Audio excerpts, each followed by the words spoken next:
असंवैधानिक क्यों? इस तरह से अगर बीजेपी के एमएलए और उनके मंत्री, कृषि मंत्री, अगर मोदी किसानों का बाप है इस तरह अगर कहते हैं तो मोदी किसानों का बाप नहीं हो सकता, मोदी इनका बाप हो सकता है। तो जिस तरह से अपमानित किसानों को किया जा रहा है, क्या सत्ता में ये लोग इसके लिए आए? किसानों को अपमानित करने के लिए, किसानों को आत्महत्या करवाने के लिए आए? तो इससे असंवैधानिक क्या हो सकता है? और मोदी इनका बाप हो सकता है। मोदी हमारे किसानों का बाप नहीं हो सकता। वो हमारे किसानों को मरवाने के लिए देश में सत्ता में आया, ये हम बोलेंगे। और ये बात वास्तविकता है। जब से मोदी की सरकार देश में आई तब से देश में किसानों की आत्महत्या बढ़ी है।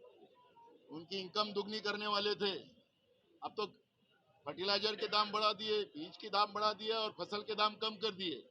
किसान बर्बाद हो चुका है और ये किसान की लड़ाई हम लोग लड़ेंगे। किसान को इस तरह बर्बाद होने नहीं देंगे। उनके लिए अगर उनका सर्टिफिकेट नहीं चाहिए हमको, फडणवीस का सर्टिफिकेट नहीं चाहिए, क्योंकि वो किसान विरोधी है।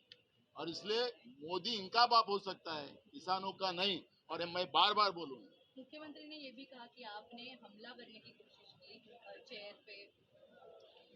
अब वो मुख्यमंत्री के सर्टिफिकेट की जरूरत हमें नहीं है।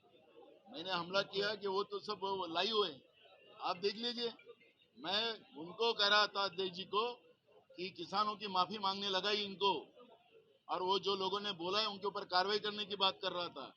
अगर उसके लिए अगर मैं हमला किया है, और मैंने हमला क्या होता है, मारपीट तो नहीं किया, और ऐसे कुछ संकेत भी नहीं दिए। संकेत भी नहीं दिए। कोई ऊपर जाता है तो इसका मतलब ये नहीं है, और ये कोई आज नहीं हुआ है। नहीं, सवाल ये बार बार होते आया है। और सवाल- जो आज सत्ता में बैठे उन्होंने तो बार बार किया है, बार बार। सवाल यही है कि क्या किसानों को न्याय